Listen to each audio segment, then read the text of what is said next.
Hey everyone, welcome to the 10th episode of the Terra Weekly Roundup. I'm your host Joseph from Casa Crypto. So this is my weekly series. If you guys haven't been watching me, this is my weekly series where I cover the latest and greatest news and developments in the Terra ecosystem. And this week we had an extremely busy week. So I'm going to go ahead and get straight into it. Hope you guys are ready. I'm going to try to keep these videos a lot shorter, more quick, more concise, so that it's less of a burden to watch and they're just not that long. And with so much going on, we have to kind of put pressure to get all this news and all this stuff that's going on easily and quickly out.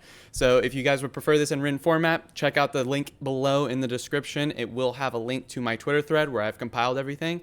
So first and foremost, none of this is financial advice. Please do not take this as financial or investment decision-making advice. So please consult a professional. Let's go ahead and get into it. So this week's biggest news, it's just kind of been, everyone has been talking about it in the ecosystem. It has been the massive amount of burning that is going on Luna right now. So in big moves, there was a massive demand for UST at the start of this week. And it kind of was just a lot of myriad of reasons. There was the whole Phantom integration. Prism Farm was starting up. Mars was finally launching. There were just so many events that were happening in the Terra ecosystem that were just catalyzing massive amounts of UST to be minted. Due to this massive amount of demand, the curve pool was starting to get unbalanced. So you were starting to have less fair rates of transactions due to this. And you also started seeing a little bit of more of a risk of just not being able to execute the transactions for UST due to the high demand. So the Luna Foundation Guard has decided and voted, the council members all voted and agreed to send 4.2 million Luna tokens. That's not dollars, that is Luna tokens. They will be sent over to the curve pool, but they will be first burned or swapped, same thing, to UST. And this will all go back to this will go back to the curve pool, and any of the money that was used or any of the money that is gained from selling that UST to the curve pool will go back to purchasing Bitcoin. So indirectly, this is an indirect purchase of more Bitcoin, so therefore increasing the peg and to the pool size of the UST currency pool. And even more related news, this was announced today, Do Kwon, at 4:11 a.m. my time, but I caught it this morning when I first woke up, was Do Kwon has announced a 12 million additional Luna tokens coming from the Luna Foundation Guard, going to the Luna Foundation Guard. And this is from TFL's own coffers, their own war chest. And yeah, 12 million Luna tokens, guys. You guys are not misreading that. This is a $1.2 billion addition to the UST reserves.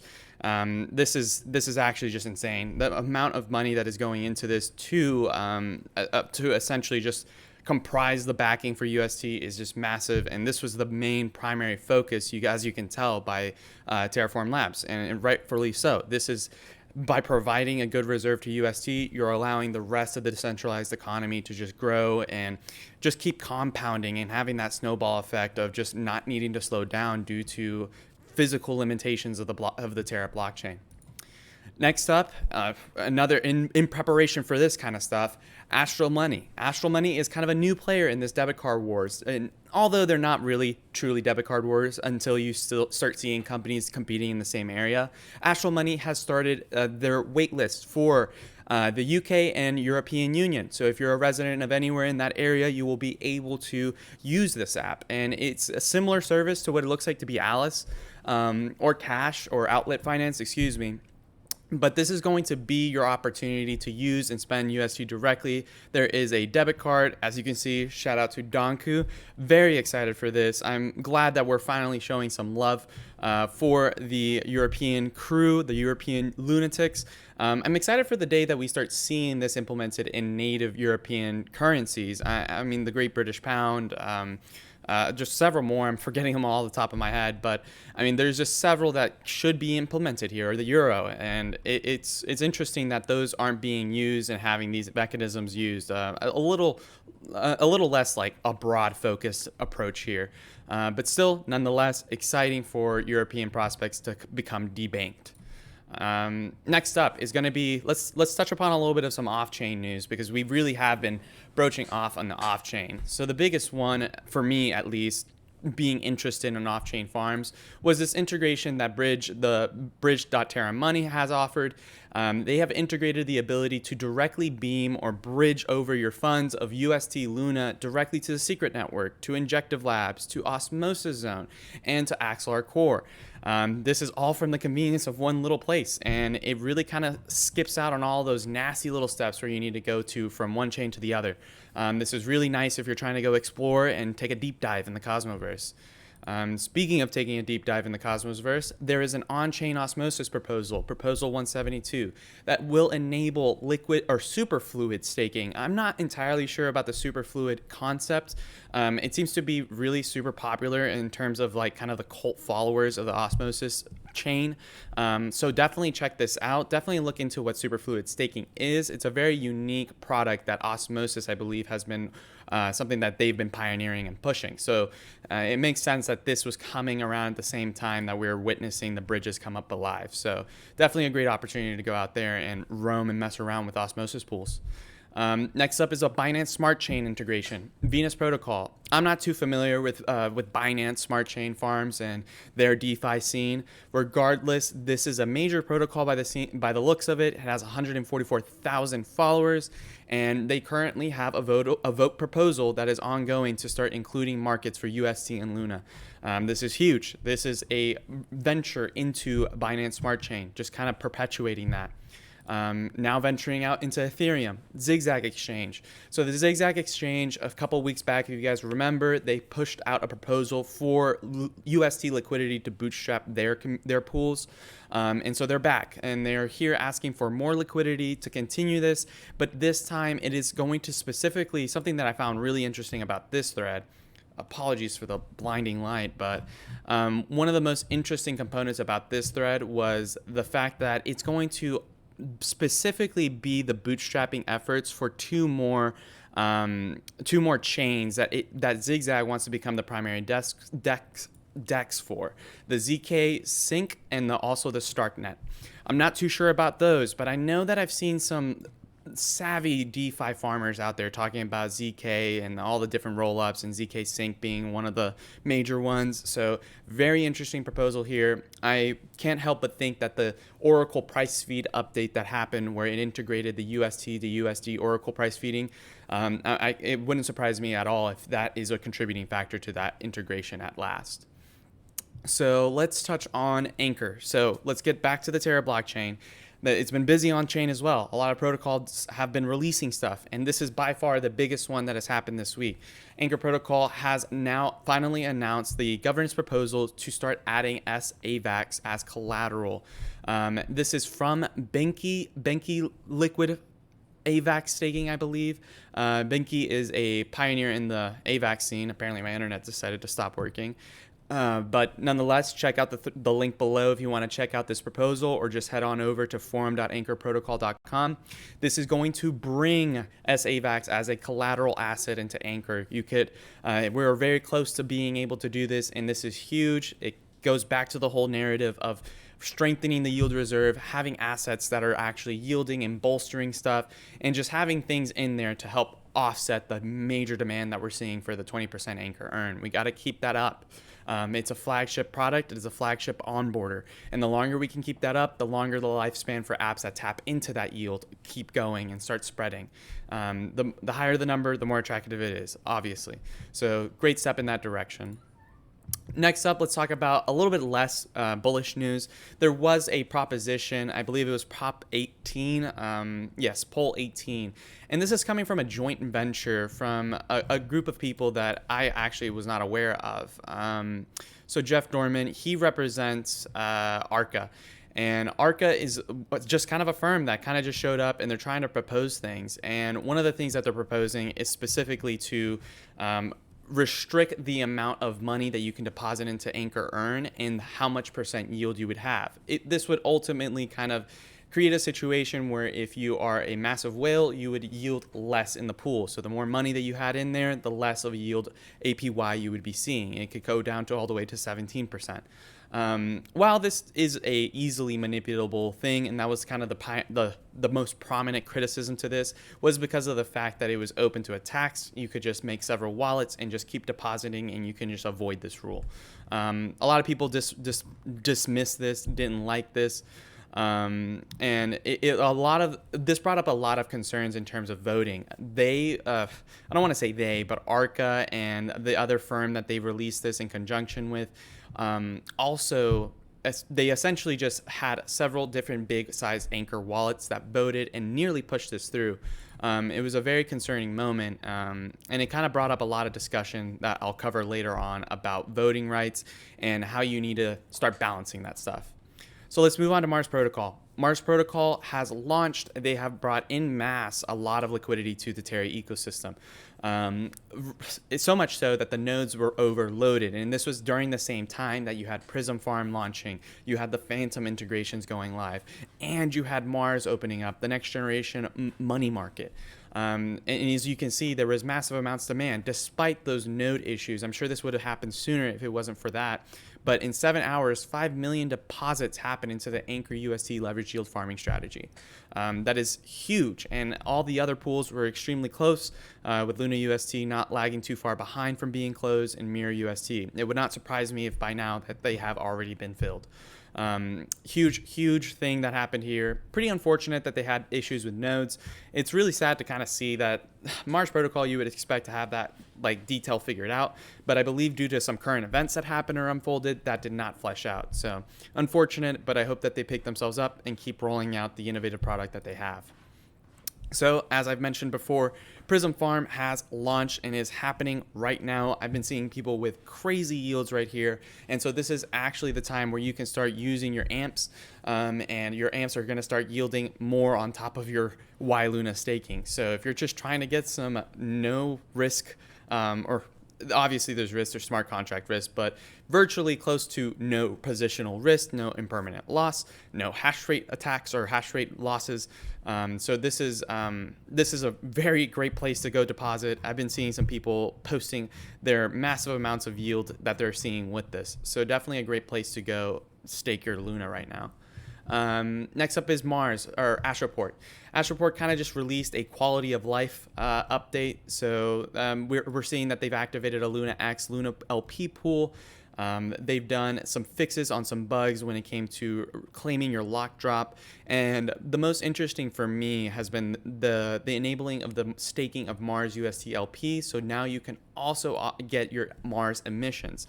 I don't know what the emissions LP allocation was for the Astroport tokens or for the Astro tokens, but you could be seeing some nice juicy yields with that. And you can also directly trade and swap your B Luna now with different assets.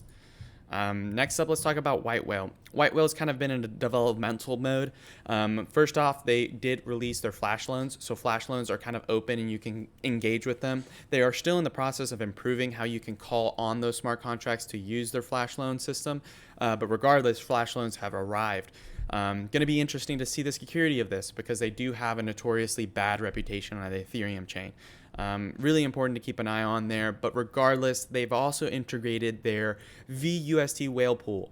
My reasoning for being so interested in this is the fact that VUST is technically UST deposited into Anchor Earn, yielding that 20%, and then that AUST is being used for arbitrage opportunities at the same time. So you're seeing a double effect of capital efficiency there. Really interesting ability there. I can't wait to see what this yield is at. Definitely worth to keep an eye on this. And it's naturally going to go back to do buybacks on the whale token to balance that pool. So a very interesting opportunity here, and it could see some bullish price action for the whale token. In a long overdue change, I'm not a very heavy Pylon contributor, so I'm not too familiar with their launching system. Regardless, I was aware of the situation where people were circumnavigating, people were able to participate in token launches and platform launches, regardless of how long that they have been staking. So you have massive sell-offs and massive buys only during periods of people launching some sort of token on their Pylon launching. platform. So they have released this mineral grade scoring system, which essentially will just realign incentives and start rewarding people who have been long-term staking mine. They will have more allocations, and they would have boosts on their purchases of different tokens that are being launched through Pylon protocol. This is definitely what has been needing to happen. I wonder what took the team so long, but nonetheless, great development here. Very necessary. All right, let's go through the quick news here, and so we can hit up the community chats. So Kado Money has raised $5.4 million to strategic partner funding. This is all led by Hashed. Very interestingly enough for me is the fact that Hash is actually the people who brought Chai payments, and they were the ones or principal backers of Terraform Labs as well. And so I saw a tweet from one of the lead developers at Hashed. He said that the Kado Money team is essentially their chance to take what they did with Chai and do it through and make it reach a global audience. And the ability to do that and their ambition to do that is very encouraging. Super excited to see what happens with Kado Money. We could be seeing the fostering of a future Fortune 500 company right here. Their vision is very ambitious, and their vision is transformative for all forms of crypto finance transferring of value. Next up is going to be Spectrum Protocol. Spectrum Protocol is going to be integrating Nexus's nEth single staking vault. You could be seeing yields of 14% on your nEth here. A very interesting development here, and I also know that they're working on getting the nLuna vault if it hasn't already been live, but there is a poll. If you are staking Spectrum, go vote for this. Next up is Alice. Alice has partnered with Riskharbor. If you guys remember, I actually mentioned this last week. It would not surprise me if Riskharbor would integrate with Alice. And yes, that is exactly what happened. Riskharbor will be bringing decentralized insurance to the decentralized powering mobile purchasing app and mobile on and off ramp vector. And that is Alice. And Alice is now going to have $1 billion of UST directly there for underwriting capacity for smart contract protection, and this would be on by default for all Alice users. So no need for an FDIC insurance here. It's bringing that concept of security and protection to the end consumer, but using DeFi and a decentralized mechanism to do so. A very massive, important, pivotal change here. All right, let's hit up the community chats, and this is going to go back to the whole anchor situation. Earlier this week, or not too long ago, it was actually posted a couple days ago, but Polychain Capital and Arca both came together and proposed this new rate schedule. And Joseph Leo had dropped a great thread here. It's a great proposition for in terms of how to restructure voting, especially in terms of like, if you have a massive amount of allocation of a token, is it truly fair that you can carry the vote throughout just because you're a whale? And in things like this, and in protocols like Anchor, where the primary goal is not to make vast amounts of money, the primary goal is to establish a protocol that can give long-term realign incentives for borrowers and depositors, and no bottom line of trying to make sure that VC's profits are maximized or anything of the sort. So that kind of concept of if you have the most money, you carry the most weight is being challenged here in this thread. And he proposes the idea of using NFTs in situations where you're not funding a hedge fund. So like if you're talking about Apollo DAO is something that you should be ran that way. And it logically so. If it's a hedge fund, wouldn't you want those with the most money at the table have the biggest voice? But if you have a transformative product that is focusing on being a decentralized bank, is it a good idea to have those with the biggest pockets running that? No, that is no different than the actual current banking industry. Joseph Leo perfectly encapsulates this in a very casual thread. It's surprising that he just does this at 12 a.m. in the morning and just decides to do a late night thread on this. Very insightful thread, definitely worth a deep dive. And then Moon Midas, he takes that Joseph Leo's thread and kind of goes in a little bit deeper direction with it. He explains why all voting systems shouldn't equal, the different mechanisms that should be in play here. We have the opportunity to mold this as a community, so this is an important discussion to have, and I really appreciate both Joseph and Moon Midas bringing this discussion up to the forefront and really engaging in. And as you can see here, the community got together and really passed that, put no towards that prop for the Anchor earn rate schedules. Important development and just overall something worth discussion. So at the very start of this video, I said I wanted to make it really quick and easy to listen to, but as you can see, we're 19 minutes deep into this, so I'm going to go ahead and end the video here. Thank you so much for watching. Please like and subscribe. This is the 10th episode, and I can't wait to keep doing more. I am so excited for the first 10. Can't wait for the next 10. I can't wait for the next 100. So see you guys next week. This is Joseph from Kado Crypto signing out. Peace.